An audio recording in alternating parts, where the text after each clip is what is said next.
Oggi prepariamo ciuffi di totano in umido con patate. Facciamo sfriggere aglio, carota, sedano e cipolla e 2 foglie di alloro. Tagliamo i ciuffi di totano già puliti.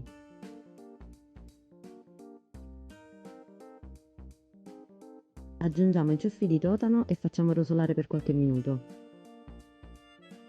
Versiamo il vino bianco e facciamo sfumare.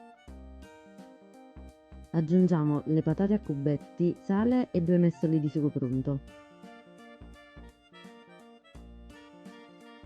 Chiudiamo con coperchio e lasciamo cuocere per circa 45 minuti a fiamma bassa.